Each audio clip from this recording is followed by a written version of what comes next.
Imaginons un instant un chantier d'une ampleur tellement colossale qu'il redessine complètement la géographie vue de l'espace. Ouais, on parle vraiment d'un truc massif là. Mais vraiment, hein.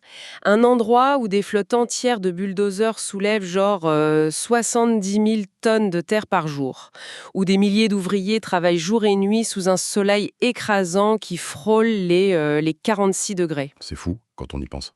Et tout ça pour tracer une tranchée géante avec une précision de l'ordre du centimètre. Et le plus dingue, c'est que ce n'est pas la construction d'une base sur Mars ou je ne sais quoi, c'est l'Égypte en ce moment même. Tout à fait. Ils sont en train de réaliser l'impensable, construire un immense fleuve artificiel en plein milieu du désert du Sahara. Du coup, aujourd'hui, notre exploration en profondeur s'attaque à ce projet titanesque. Et il y a de quoi dire. Bah oui, on se base sur un rapport exhaustif de technologies extrêmes.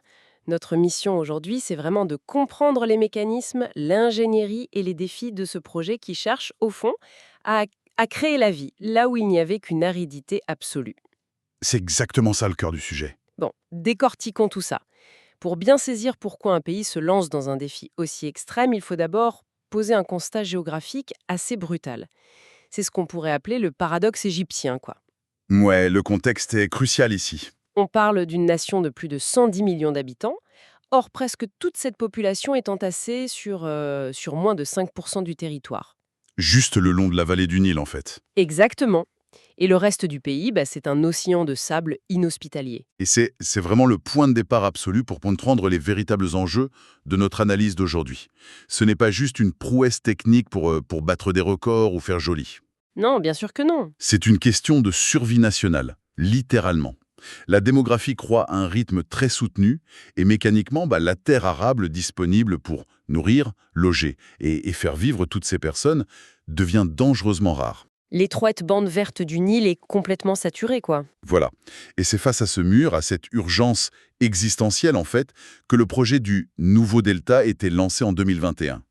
On parle d'un investissement gigantesque de plus de 10 milliards de dollars américains. C'est énorme. Oui. Et l'idée directrice, ce n'est pas seulement de détourner un peu d'eau, c'est de remodeler la topographie entière du pays pour redistribuer la population. C'est garantir la sécurité alimentaire pour les générations à venir. D'accord. Mais techniquement, comment on procède pour poser les fondations d'un fleuve sur du sable? Parce que bon, le sable, par définition, c'est meuble, quoi. Ouais, ça bouge tout le temps. C'est ça, hein. Le vent souffle, les dunes se déplacent. On ne peut pas juste creuser une tranchée et espérer que l'eau coule tranquillement. Le lit s'effondrerait dans la minute. C'est clair. Et c'est là qu'intervient une logistique qui ressemble vraiment à une opération militaire. Pour dompter cette mer de sable, le rapport détaille qu'ils ont dû mobiliser genre 12 000 travailleurs. 12 000, c'est le chiffre exact? Oui, 12 000 personnes qui bossent en continu, 24 heures sur 24. Waouh!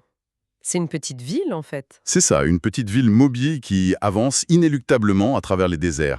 Et la logistique derrière, elle est juste fascinante. Faut acheminer l'eau potable, la nourriture, les abris pour ces milliers de personnes. Sans parler du carburant pour les machines, j'imagine. Exactement, le carburant pour des centaines d'engins lourds. Et c'est grâce à ça qu'ils ont pu excaver ces fameuses 70 000 tonnes de sable chaque jour. Chaque jour. Hmm. C'est difficile à conceptualiser. Sur un corridor qui s'étire sur 400 km, oui. Ah ouais, quand même. Mais une fois qu'on a retiré tout ce sable, il faut bien en faire quelque chose, non? Je veux dire, on ne se contente pas de faire un trou béant. Comment ils ont structuré cette voie d'eau, du coup? L'excavation, ce n'est vraiment que la première étape. Ils ont façonné un canal géant en forme de U qui fait 45 mètres de large et 7 mètres de profondeur. D'accord. Mais avant même de creuser cette forme, il a fallu aplanir d'immenses dunes. Et le sable retiré n'était pas jeté au hasard, hein. Pas du tout.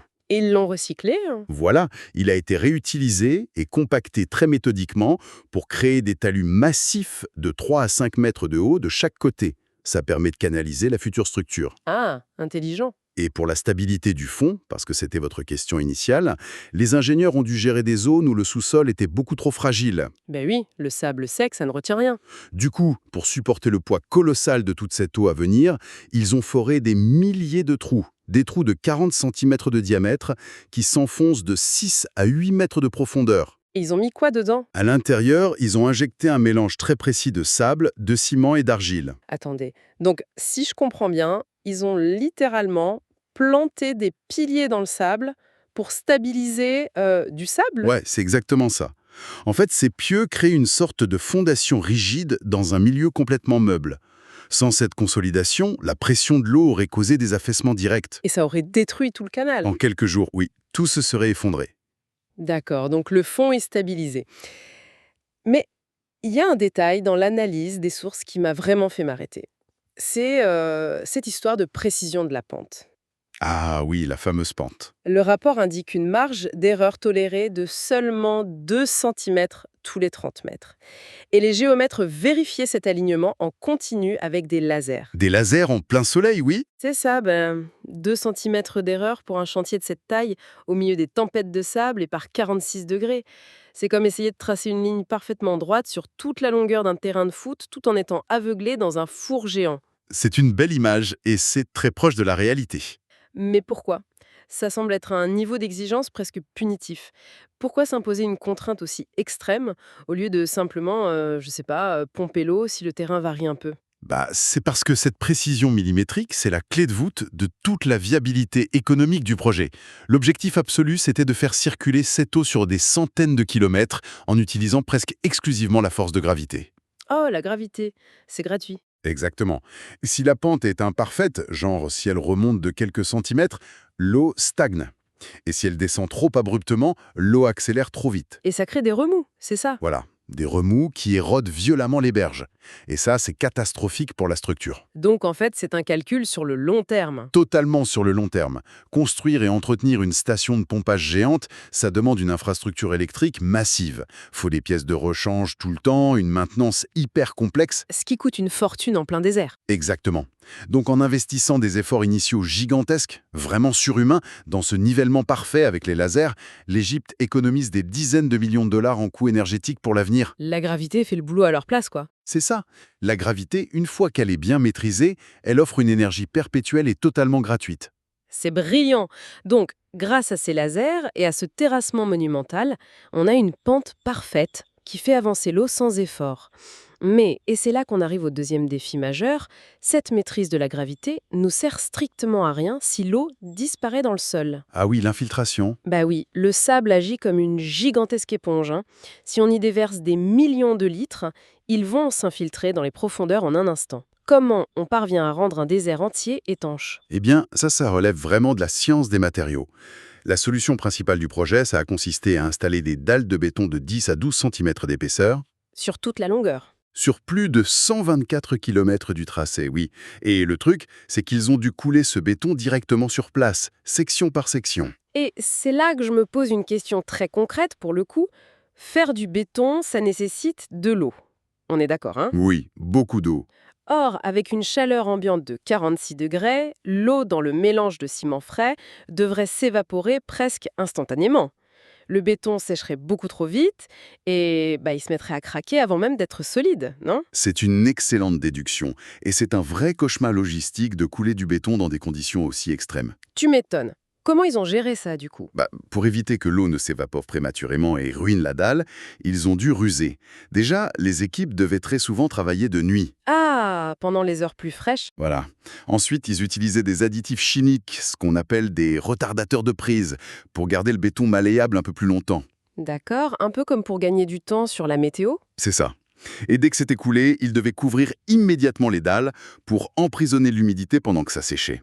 Ce qu'on appelle la cure du béton. C'est un travail de titan. Mais le défi du climat ne s'arrête pas une fois que le béton est sec, si? Loin de là, non? Effectivement, car le Sahara, c'est synonyme de contraste extrême. Il fait une chaleur étouffante la journée, mais les températures chutent de manière drastique la nuit. C'est le propre des déserts. Du coup, le béton a beau être très solide, il subit quand même les lois de la thermodynamique.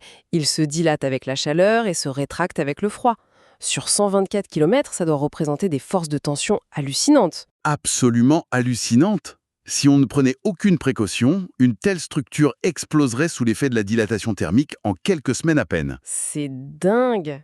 Alors, c'est quoi la solution? Pour contrer ça, les ingénieurs n'ont surtout pas coulé une seule grande plaque monolithique.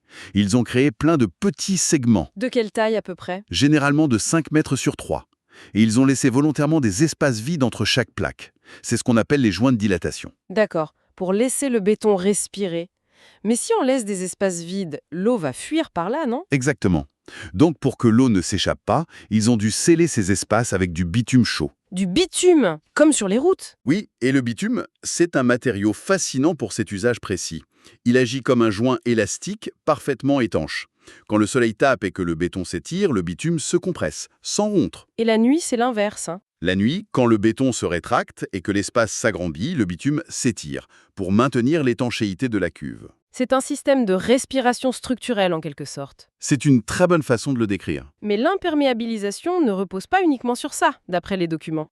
Il me semble que dans les zones où la géologie était encore trop incertaine, ils ont rajouté une couche. Oui, une couche de sécurité supplémentaire. Ils ont déroulé des membranes en polyéthylène haute densité directement sous les dalles, c'est ça? Voilà, c'est du plastique industriel très résistant. Ça fait une double garantie contre les fuites. Non, dans le désert, c'est pas une blague. Bah oui, ça balaye continuellement le sable. Comment on empêche des dunes entières de finir dans le canal et de combler ce nouveau fleuve? C'est là que ça devient génial parce que l'ingénierie civile rencontre la biologie. Pour protéger les berges et lutter contre cet ensablement, ils ont intégré du vivant. Du vivant? C'est-à-dire? Ils ont tenté de l'herbe vétiver tout le long des rives. Ah oui, j'ai lu ça. Le vétiver, c'est une plante super résiliente face à la sécheresse apparemment. Mais en quoi de la simple herbe est plus efficace qu'un bon gros mur en béton pour retenir le sable? Eh bien, il faut visualiser le système racinaire de cette plante pour comprendre. Ces racines ne repoussent pas en largeur, à la surface. Elles plongent verticalement, très profondément dans le sol. Un peu comme des piquets. Exactement. Elles agissent exactement comme des barres d'armature en acier à l'intérieur d'un bloc de béton armé. Elles vont s'entremêler avec les grains de sable lâches et créer une structure tridimensionnelle super solide. C'est fou. Contrairement à un mur artificiel qui peut se fissurer, se casser et qui demande de l'entretien, ce mur biologique s'auto-répare. Plus la plante grandit, plus le mur devient robuste. Et pour la partie hors de terre? La partie émergée de la plante fait le reste du travail. Les longues tiges denses agissent comme un filtre naturel. Elles cassent la force du vent et bloquent les particules de sable avant qu'elles n'atteignent l'eau. C'est brillant de simplicité en fait. Bon, on résume quoi?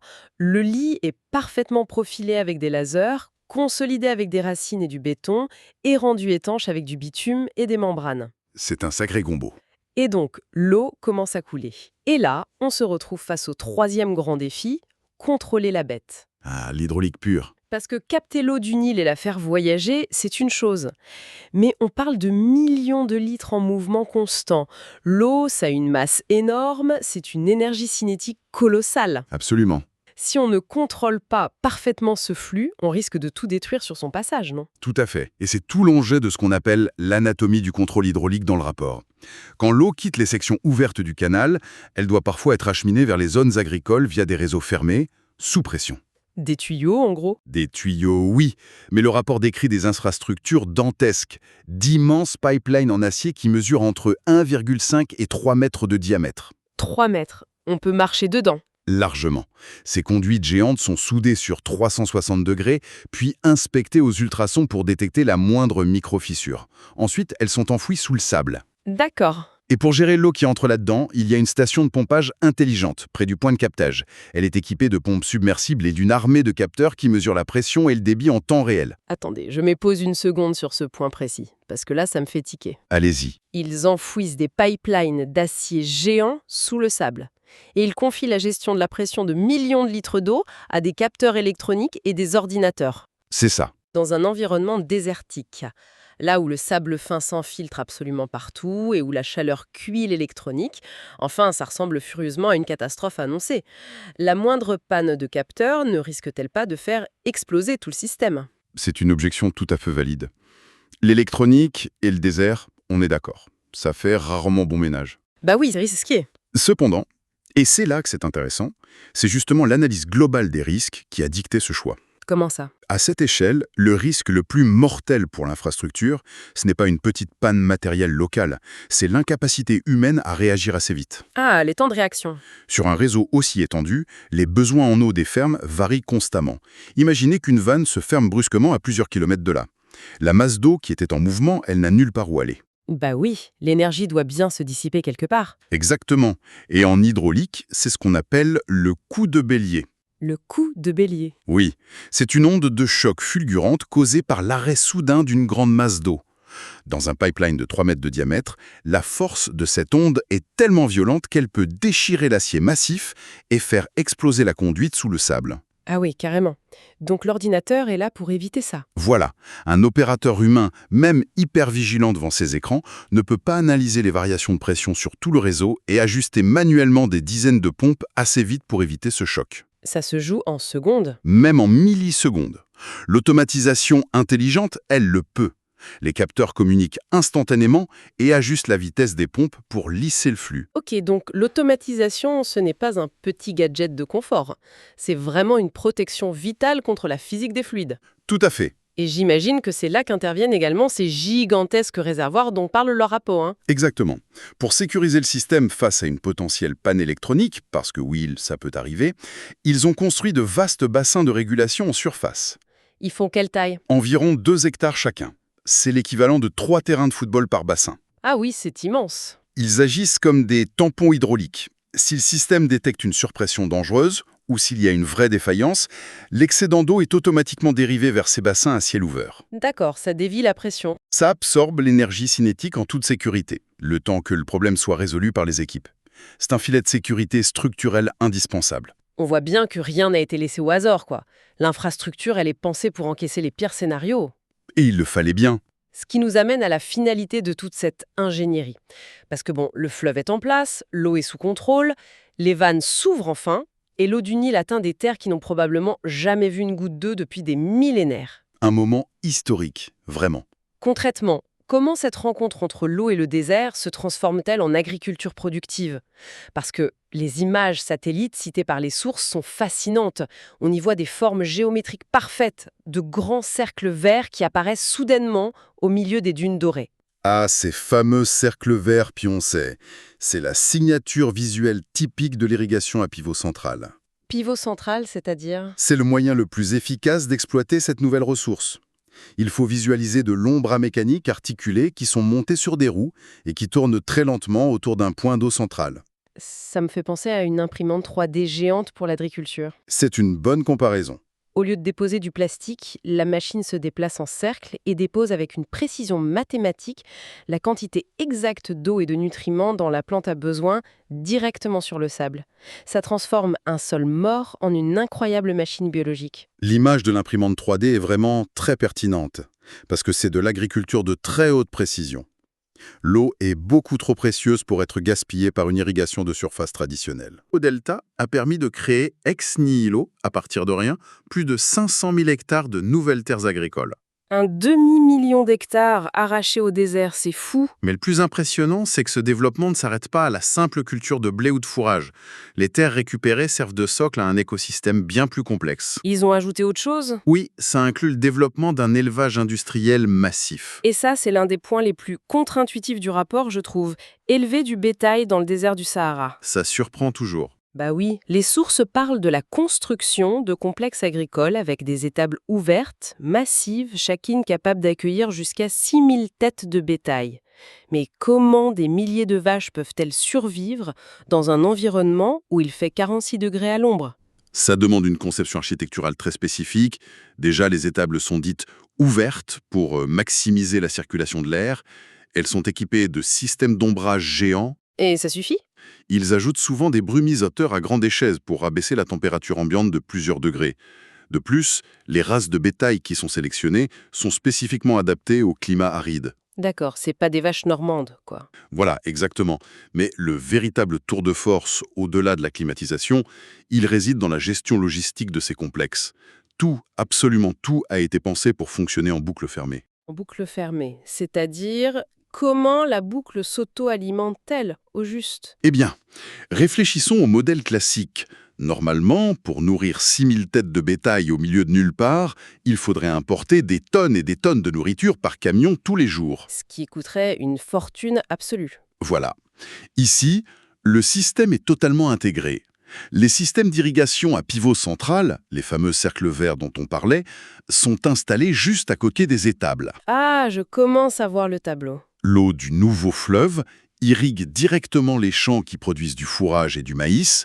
Ce fourrage est récolté et sert immédiatement à nourrir le bétail sur place sans quasiment aucun transport. D'accord. Et à son tour, la production de viande et de produits laitiers générés par ce bétail est acheminée pour répondre à la demande du marché intérieur égyptien. La boucle est bouclée sur un espace géographique ultra réduit.